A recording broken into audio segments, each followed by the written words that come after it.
All right, let's put our phones on vibrate, on silent, on airplane.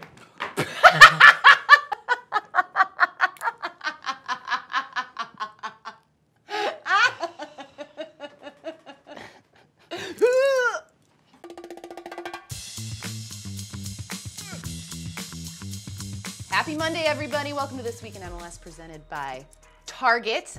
Big weekend.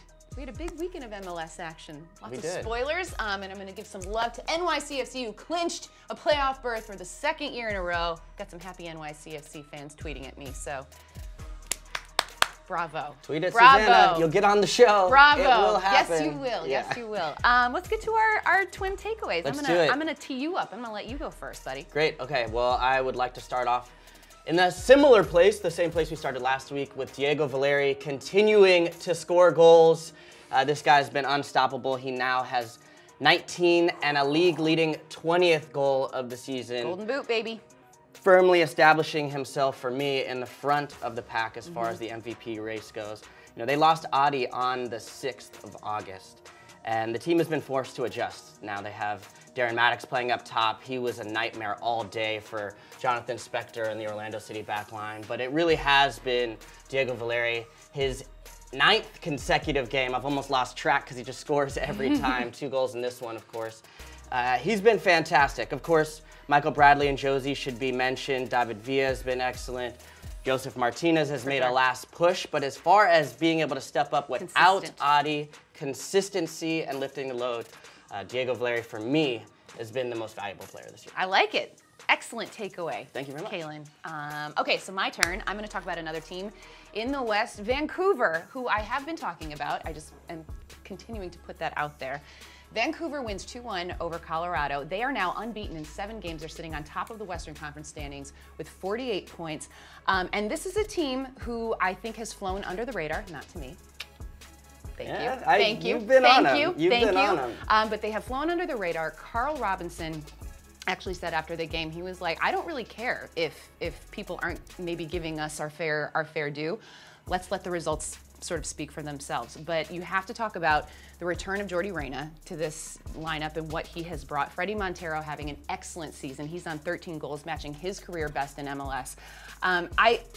We talk about TFC being sort of the team in Canada, you know, to watch. Sure. I think Vancouver might have something to say about it. I really, really like this team. Yeah, I think you're absolutely right. I mean, people talk about TFC, of course, and then you also talk about Montreal Impact, but the one that's often lost is on the West Coast, Vancouver.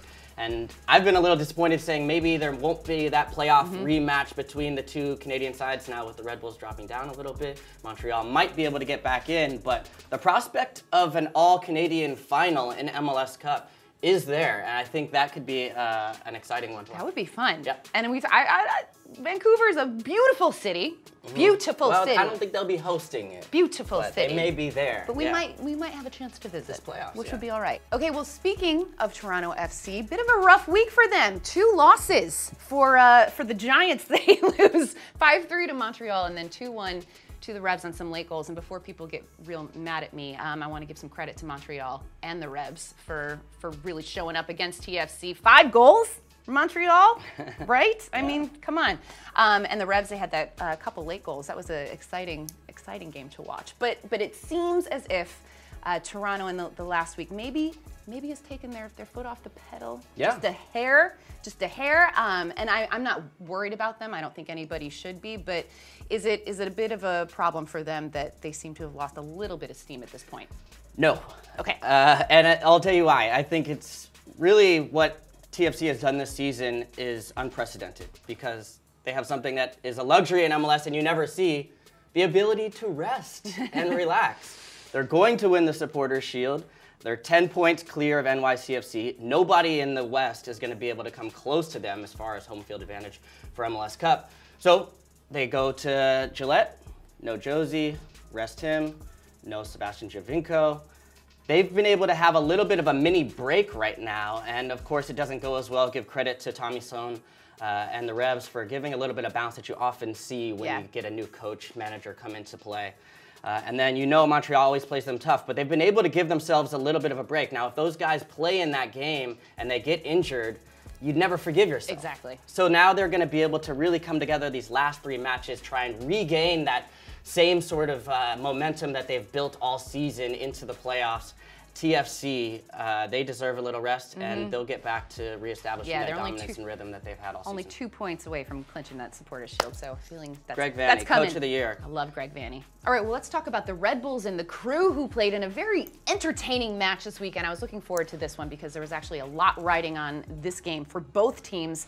The Crew win this one 3-2. Columbus now sitting in 4th place. They are just 1 point behind Chicago. The Red Bulls, though, they are now only 3 points behind Montreal in the standings. They're also coming off that really disappointing loss in the U.S. Open Cup final. What's going on there? Are we worried about the Red Bulls? Well, yes, Red Bulls 3 points ahead of Montreal right now. Now they have a game in hand. But they've dropped 5 points off of the Crew now. This is one of those 6-point swings when you play each other in the Eastern Conference. Justin Miram with a beautiful goal. Do not allow him to cut onto that right foot and find that back post. But this is not surprising for me because after losing a cup final, you can say it doesn't affect you. But the sting of winning, having a chance of winning a title for the Red Bulls is going to carry over a little bit. But they have no time to lick their wounds. They really need to get back going. A lot to play for and some danger of missing out in the playoffs if they don't figure it out quick. Okay, so on the flip side of that U.S. Open Cup finals, talk about Sporting Kansas City, who rode that wave, rode that momentum. They get the 2-1 win over L.A. I mean, this is a team that looks to be in a really good groove right now. Can they continue this momentum, and what's the difference between a team like them and the Red Bulls? Well, you said the right word there. It's momentum, and momentum matters at this point in the season. You've seen teams like Atlanta really surge through the standings, and Sporting Kansas City has been another team that's within that group of teams that are really rising right now, and winning a title will do that for you. It helps your confidence. And one guy who is absolutely buzzing right now is Daniel Shalhoub. And he's a player that I really like. An excellent run through from the game winner of the Open Cup final, and then now carries it into the weekend. And a fantastic little run here. He gets lost, gets on the back shoulder of Siani, and the moment he turns to check his shoulder, he comes across, great ball from Rubio and a finish. And then the second goal, Sporting does a fantastic job of really exposing a little bit of the defensive frailty of the Galaxy, as many teams have done throughout this season. Oh, gosh. No, I mean, you got to feel for Jossie here because it's not his natural position playing at right back. But he gets sucked up a little bit, makes a bet that you can make as a winger, but not as an outside back. Is able to get him behind there on the left-hand side, square ball to Rubio, who has been fantastic in this one. Not just the goal and the assist, but just fantastic with his hold-up play. He's been really a positive for them. So Sporting Kansas City really moving on all cylinders right now. Indeed. All right, well, another team. and a quick shout out to Ike for his goal line clearance. Our correspondent. Yes, that's what he is. God, we need more. We need more Ike content. Yeah. I gotta reach out to him. We'll see what he can bring. Shout out to Ike. Shout out to Ike. We love him. Okay, so another team that played a little bit of a spoiler this weekend. Minnesota taking it to Dallas, man. And I hate to say it, but who hasn't been taking it to Dallas? Mini gets the 4-1 win at home. Dallas has not won a game since July 22nd, okay? This is over 2 months ago since Dallas has won a game. This was a team that we were talking about. They win this U.S. Open Cup last year. They win the Supporters Shield last year. Heading into this season, we're talking about Dallas as a dynasty. Best. Yes, exactly. One of the best teams in the league, if not the best. And it's just looking dire. It's looking really dire. This collapse has been pretty epic. Can they make the playoffs? It almost appears as if this is a team that's kind of resigned to their fate. Well, momentum, right? We talked about that? Yes, it's a Their theme momentum today. has gone the other direction. This team really has all the pieces. It's really just a crisis of confidence. These guys have no confidence right now. It's completely sucked out of the group. So when one goal comes from Minnesota, then you start to feel the second missed penalty from Mauro Diaz. Then it goes the other way where it's really self-inflicted wounds. Abu Danladi capitalizes late. He's been great over the last several weeks for Minnesota United. So credit to Minnesota, but Dallas right now really needs to find just a foothold, a draw, something to get back on track, and maybe some home cooking. I'm truly shocked. Okay, let's dig into the comments. I wanna dig into the comments a little bit. We've got a quick comment from Huda Man. Huda Man! Huda Man! Huda Man! I love this. What a great little handle that is. Okay, so he wants to talk about Real Salt Lake. He said, I feel that Real Salt Lake is one of the most underrated teams in the league. People usually don't say that they're going to make a big splash in the playoffs. However, they're going in the right direction. As we just mentioned, Dallas, Houston kind of falling apart. RSL on the rise.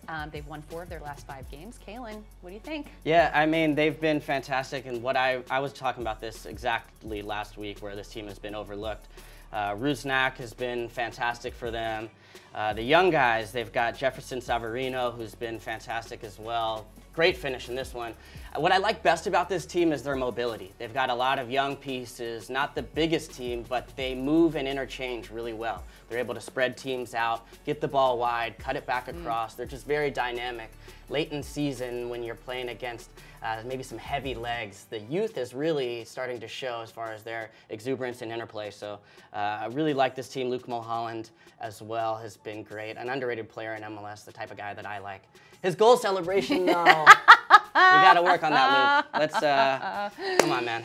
How's that face doing? How to face. How to face. How to face. Who to face. Okay, so, Kalen, Yeah. MLS is unveiling their 24 under 24 shortly, right? Wow. So these are the young bucks, as you alluded to. Wait, can I say something? Yes, you can. I don't have a vote for the 24 under 24. I don't either. So can we start in the comment section? Somebody, I feel please. we're qualified. Yes. Make a campaign I would like to for have my Susanna voice and be Kalen heard. to get a vote for I 24 agree. under I 24. agree. Okay, so these players are going to be revealed this week. One guy that I believe is probably going to be at the very top of this list, Miguel Almiron of Atlanta. That's your vote? You know, it is. Okay, 100% I like that. my vote. Really, really devastated to see him go off with the hamstring injury in that game against Montreal. Atlanta wins 2-0, but they lose Almiron. I don't know, Kalen.